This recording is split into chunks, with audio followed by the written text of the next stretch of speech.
Hola, mi nombre es Cintia, soy estudiante en Derecho y hoy me acompaña Sebastián, que también soy estudiante en Derecho, y juntos les damos la bienvenida a nuestro podcast Detrás de la Toga. un espacio donde exploraremos a fondo los temas que marcan el rumbo de la justicia en México. Nos adentraremos en un tema crucial para la democracia, la elección de los ministros de la Suprema Corte de Justicia de la Nación. Este proceso es importante porque cada decisión que toman los ministros impactan directamente en nuestras vidas, desde los derechos laborales hasta el acceso a la salud y la igualdad. Pero, ¿quiénes son estas personas? ¿Cómo llegan a ocupar estos puestos? ¿Y realmente representan los intereses de la sociedad o solo representan a otros poderes? En este episodio haremos un recorrido histórico, analizaremos el proceso actual de elección, hablaremos de los debates políticos que rodean a la Corte y revisaremos casos recientes que han puesto este tema en el centro de la opinión pública. Así que acomódense y prepárense para descubrir todo lo que hay detrás de la toga. ¡Comenzamos!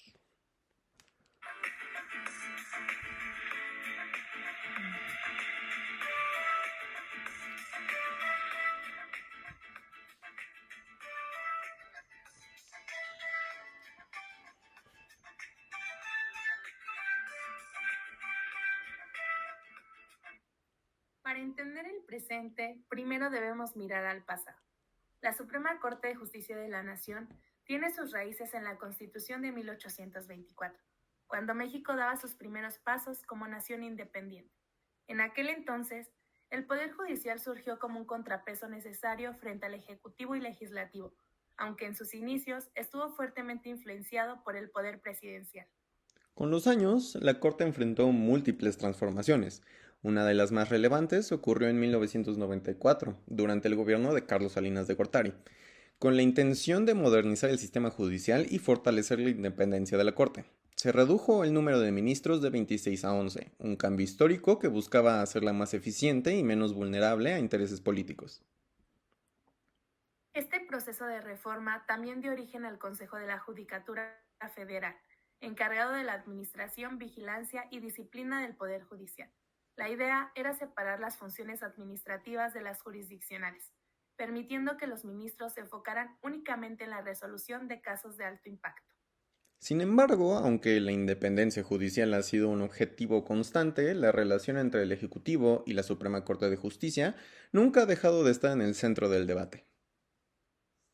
La verdadera pregunta aquí ¿es posible una justicia verdaderamente autónoma en un país donde la política lo permea todo?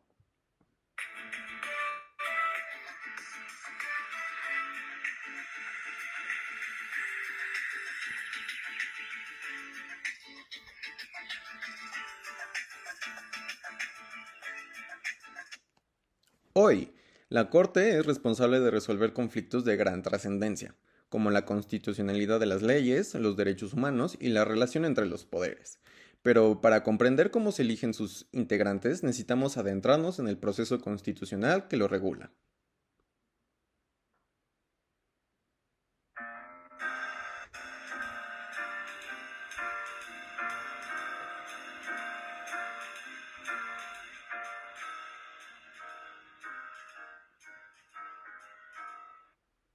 Ahora que entendemos el contexto histórico, es momento de entrar en detalle sobre cómo se eligen los ministros de la Suprema Corte de Justicia de la Nación. Se define como juzgador a la persona ministra, magistrada o jueza que integra el Poder Judicial, o persona magistrada o jueza que integra los poderes judiciales locales, electos por mayoría relativa y voto directo de la ciudadanía. El instituto y los organismos públicos locales serán las autoridades responsables de la organización del proceso electivo, su jornada electoral y los cómputos de los resultados electorales. Este proceso se realizará a nivel nacional. El proceso tendrá distintas fechas relevantes. empezando por el 16 de octubre, que el Senado debe emitir la convocatoria para los poderes, siguiendo por el 31 de octubre, que se instalarán los comités de evaluación, el 4 de noviembre, que se aplicarán las convocatorias para la ciudadanía, el 24 de noviembre, la inscripción de aspirantes, el 15 de diciembre, los comités verificarán los requisitos de elegibilidad y los documentos entregados, el 31 de enero, los comités realizarán entrevistas para seleccionar a los mejores finalistas. El 4 de febrero, los poderes determinarán conformidad con los finalistas y regresarán la lista a los poderes. El 5 de febrero, los comités depurarán las listas y se la regresarán a los poderes. El 7 de febrero, los poderes aprueban los listados depurados y los envían al Senado. Y por último, el 12 de febrero, el Senado integra y revisa los listados al Instituto Nacional Electoral. Como bien nos menciona Sebastián, este proceso consta de distintas fechas. Posteriormente les hablaré un poco sobre los requisitos para participar en esta elección. Como primer número, los aspirantes deben tener licenciatura en Derecho con un promedio mínimo de 8 en las materias afines al cargo. En segundo lugar, tener experiencia de 5 años en la práctica jurídica. En tercero, deberán elaborar ensayos y entregar al menos 5 cartas de referencias.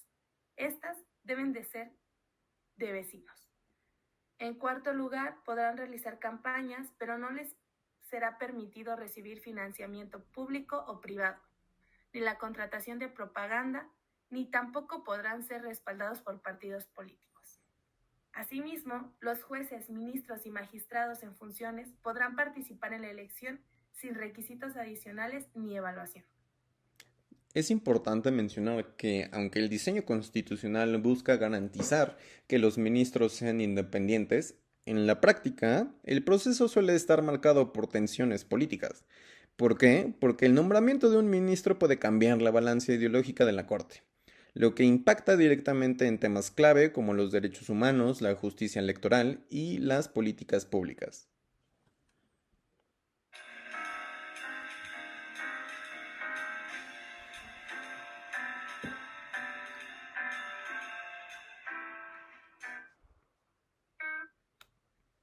En teoría, el proceso parece equilibrado, pero en la realidad las cosas no siempre son tan claras.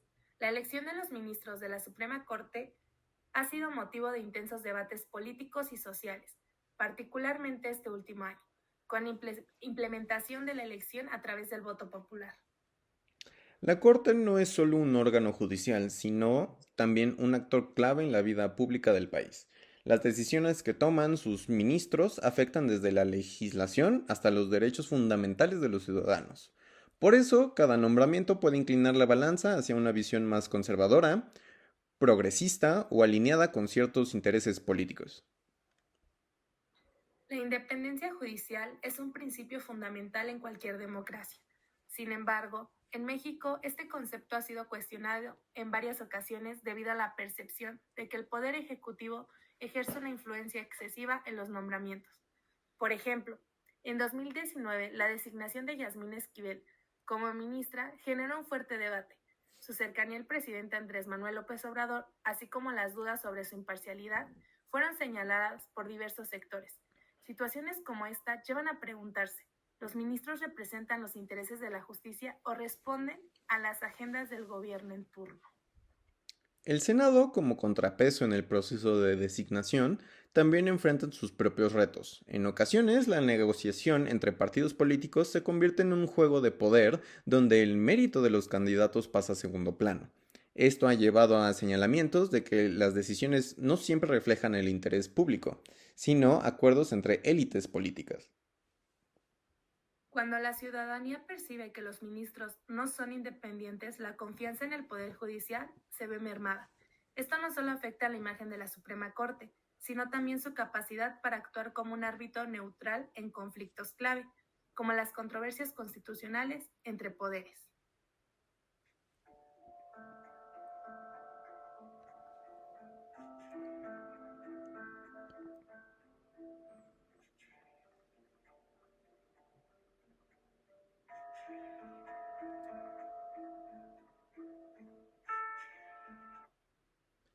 Los debates sobre la independencia judicial no son exclusivos de México. pero en nuestro contexto reflejan tensiones profundas entre la política y la justicia. A continuación, veremos casos recientes que ejemplifican cómo estas tensiones se han manifestado y qué consecuencias han tenido en el sistema judicial. Para entender mejor las implicaciones de este proceso y los debates que hemos explorado, vale la pena analizar algunos casos recientes que han marcado la elección de ministros en México. Estos ejemplos muestran cómo las tensiones políticas y sociales se reflejan directamente en la Suprema Corte de Justicia de la Nación. Por ejemplo, el primer caso que tenemos es de Arturo Saldívar, ministro desde 2009. Asumió la presidencia de la Corte en 2019 y durante su gestión se destacó por impulsar reformas internas y emitir sentencias relevantes en temas de derechos humanos. Sin embargo, también enfrentó críticas por su cercanía con el Ejecutivo. En 2019 fue elegido como presidente de la Suprema Corte de Justicia. Posteriormente, el 7 de noviembre del 2023, a través de su cuenta de X, publicó una carta de renuncia a la Suprema Corte de Justicia. Al mismo día de su renuncia, la presidenta Claudia Sheinbaum publicó en su cuenta de X una fotografía con él, agregando un mensaje que decía: trabajar juntos para avanzar en la transformación del país. Y actualmente ocupa el cargo de Coordinador General de Política y Gobierno del Gobierno de la República. En el caso número 2, tenemos a la Corte y las decisiones trascendentales. Además de los nombramientos, los casos que llegan a la Suprema Corte también generan controversia. Por ejemplo, las sentencias sobre la despenalización del aborto, los derechos de las personas LGBTQI+, y las controversias relacionadas con megaproyectos del gobierno como el Tren Maya, han puesto a prueba la imparcialidad de los ministros. En estos casos, la ciudadanía observa con atención cómo votan los ministros y cómo justifican sus decisiones. Cada voto se convierte en un reflejo no solo de su formación jurídica, sino también de su independencia frente a presiones externas.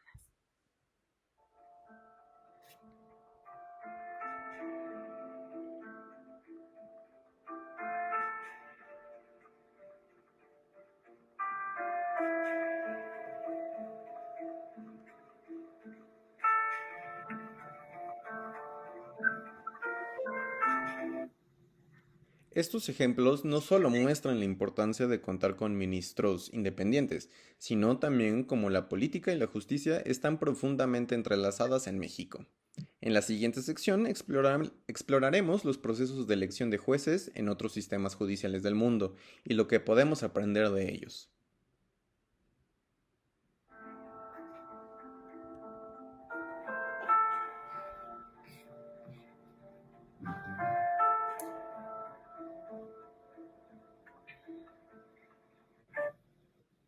Para entender mejor los retos y las particularidades del proceso de elección de ministros en México, es útil comparar nuestro sistema con el de otros países. Aunque cada nación tiene sus propias dinámicas políticas y legales, observar cómo funcionan otros sistemas judiciales puede ofrecer lecciones valiosas sobre transparencia, independencia y equilibrio de poderes. En Estados Unidos, por ejemplo, los jueces de la Corte Suprema son nominados por el presidente y confirmados por el Senado. Este proceso incluye audiencias públicas en el Comité Judicial del Senado, donde los candidatos son interrogados sobre sus opiniones, antecedentes y decisiones previas. Finalmente, el Senado vota para aprobarlos o rechazarlos, requiriendo una mayor simpleza. Algunos aspectos destacados son: ocupan el cargo de por vida, lo que hace que sus nombramientos sean particularmente críticos, ya que pueden influir en las jurisprudencias durante décadas. Los presidentes tienen a elegir a candidatos que se alineen a sus visiones políticas, lo que ha llevado a batallas partidistas en el Senado. Aunque en el proceso es político, las audiencias públicas permiten a la ciudadanía evaluar las posturas de los candidatos, y su idoneidad para el cargo.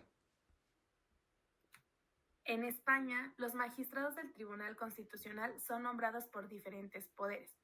4 son elegidos por el Congreso, 4 por el Senado, 2 por el Gobierno y 2 por el Consejo General del Poder Judicial.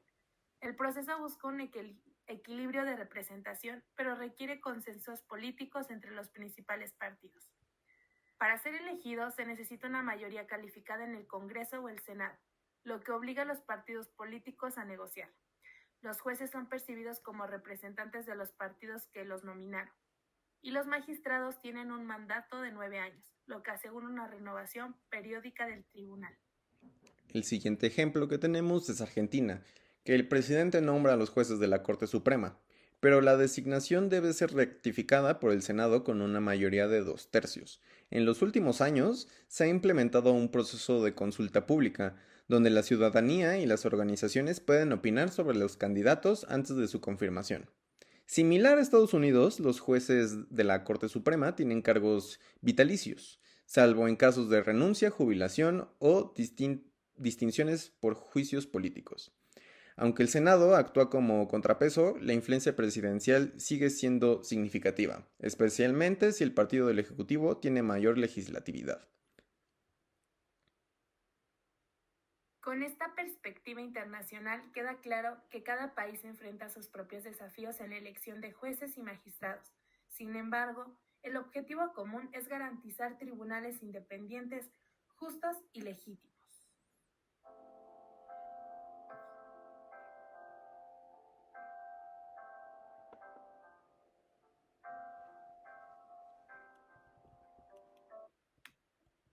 Ahora nos podemos hacer una pregunta. ¿Qué tan cerca está la Suprema Corte de Justicia de la Nación a nuestras vidas? Puede parecer que sus decisiones se limiten a temas técnicos o abstractos, pero la realidad es que cada sentencia emitida por esta máxima tribunal tiene el potencial de cambiar la vida de millones de personas en México. Hablemos de algunos ejemplos concretos para entender cómo el trabajo de los ministros influye en nuestra sociedad. En primer lugar, tenemos la subcontratación en 2021, donde la Corte avaló la reforma que limita la subcontratación laboral conocida como outsourcing para proteger los derechos de los trabajadores. Esta decisión busca garantizar condiciones laborales más dignas y erradicar prácticas abusivas. En segundo lugar, tenemos la revisión de despidos injustificados. En múltiples casos, la Suprema Corte de Justicia de la Nación ha fallado a favor de trabajadores despedidos injustamente, fortaleciendo su derecho a la reinstalación o indemnización. También tenemos casos emblemáticos relacionados con el medio ambiente y megaproyectos. El primer caso se trata del Tren Maya, donde la Suprema Corte de Justicia ha revisado varias controversias relacionadas con este megaproyecto, desde amparos de comunidades indígenas hasta evaluaciones de impacto ambiental. Aunque las decisiones han sido mixtas, la Corte ha reafirmado la importancia de respetar los derechos de las comunidades afectadas.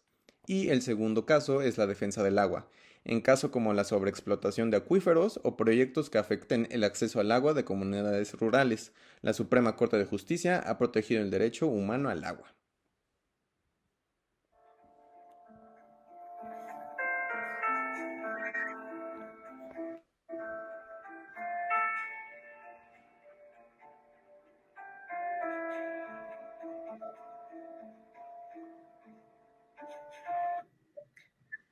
Estos ejemplos muestran que la Suprema Corte no es un órgano distante ni ajeno a la realidad del país. Sus decisiones afectan nuestro trabajo, nuestra salud, libertad y nuestro entorno. Por eso, garantizar su independencia y fortalecer su legitimidad no solo es una cuestión legal, sino una necesidad para proteger los derechos de todos los mexicanos. En la última sección de este episodio reflexionaremos sobre las oportunidades y desafíos que enfrenta la Suprema Corte de Justicia en los próximos años y cómo podemos, como sociedad, exigir un sistema judicial más transparente y equitativo.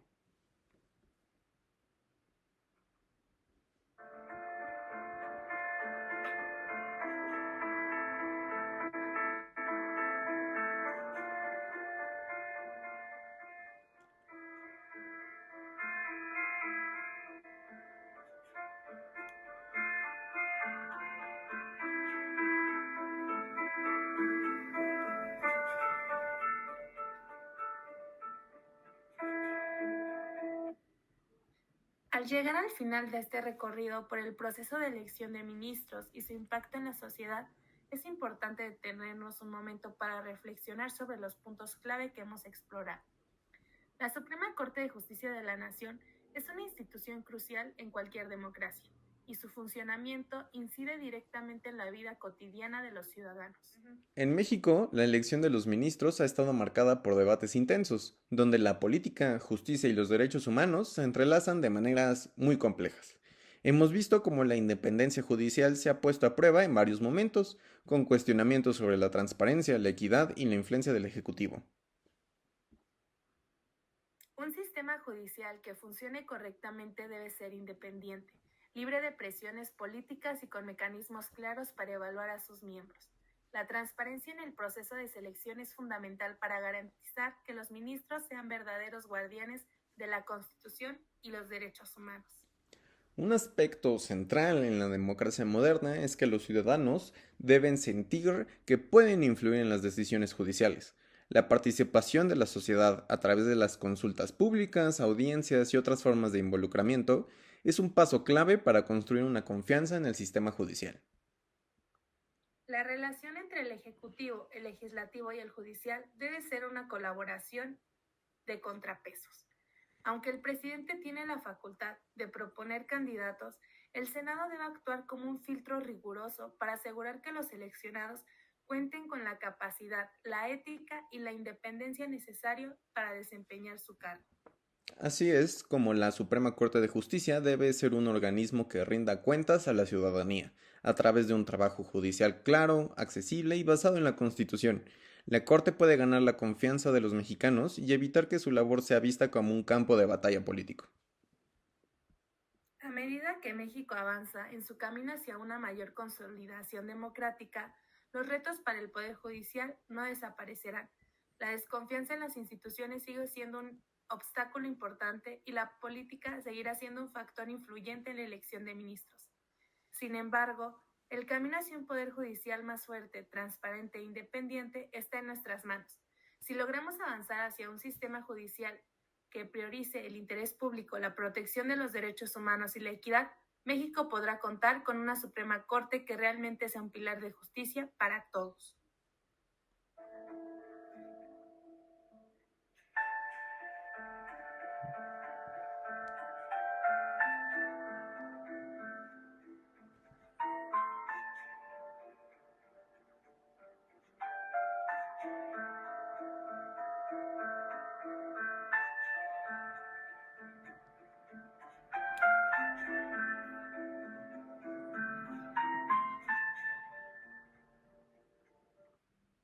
Y bien, así concluye este episodio. Pero ojo, el debate sobre la independencia judicial y la importancia de una corte confiable continúa.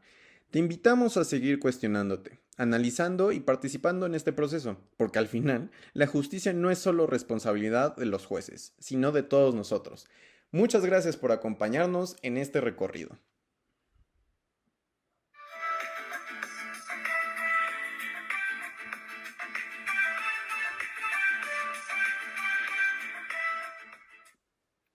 Este fue un episodio de Detrás de la Toga.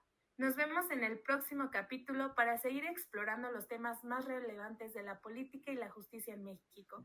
Hasta la próxima. Hasta la próxima.